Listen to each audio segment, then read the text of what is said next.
En 1920, il fonde le parti nazi et entreprend de s'imposer comme le leader de la lutte contre une prétendue menace juive à double face, capitaliste et révolutionnaire bolchevique. Au début des années 20, le parti nazi est groupusculaire. Il est l'un des nombreux mouvements qui cherchent à déstabiliser la jeune République de Weimar. Tentatives de putsch et assassinats politiques se multiplient.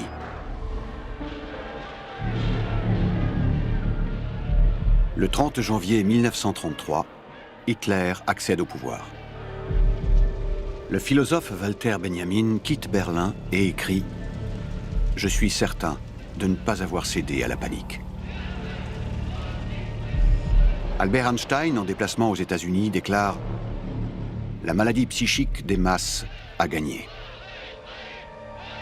Il ne reviendra jamais sur le sol allemand. »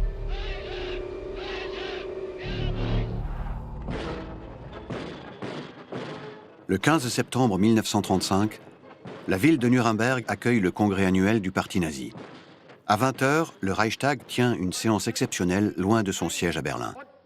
Hitler demande au Reichstag d'adopter des lois raciales.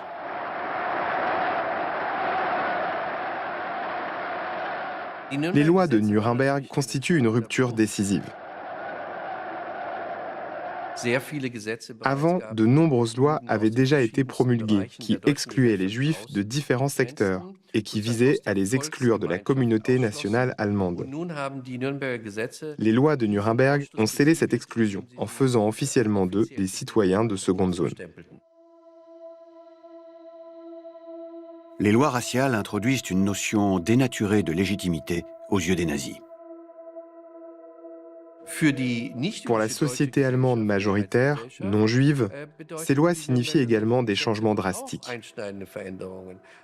Désormais, il était par exemple possible de sanctionner quiconque travaillait dans un ménage juif. Et à partir de 1935, tout rapport sexuel entre juifs et non-juifs est puni par la loi. Et les mariages entre juifs et non-juifs sont interdits.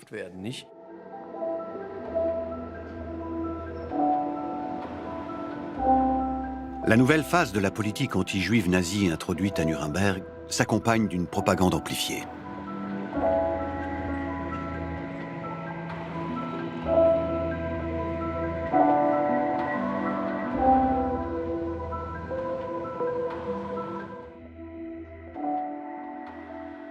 En Europe, le premier signe distinctif est apparu au XIIIe siècle. Une roue de couleur jaune. Le jaune considéré à l'époque comme la couleur du diable. Les nazis reprennent ce principe. L'emblème de l'étoile de David, symbole du bouclier du roi de Judée, sera utilisé pour stigmatiser les Juifs.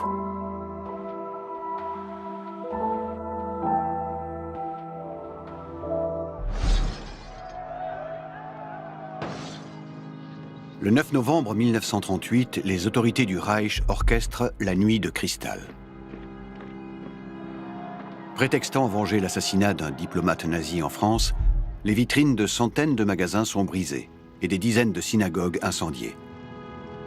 30 000 juifs sont arrêtés et internés dans des camps de concentration. Ni le corps judiciaire, ni l'armée, ni l'Église ne protestent officiellement contre cette explosion de violence. Wenn es dem internationalen Finanzjudentum in und außerhalb Europas gelingen sollte, die Völker noch einmal in einen Weltkrieg zu stürzen, dann wird das Ergebnis nicht die Bolschewisierung der Erde und damit der Sieg des Judentums sein, sondern die Vernichtung der jüdischen Rasse in Europa.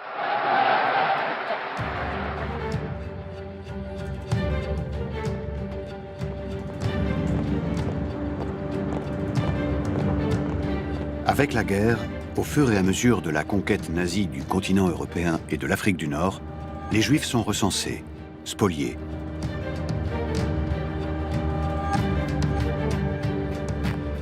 Puis le projet prend corps de les assassiner, tous sans exception, des enfants aux vieillards, là où ils vivent, jusqu'à les poursuivre aux quatre coins de l'Europe.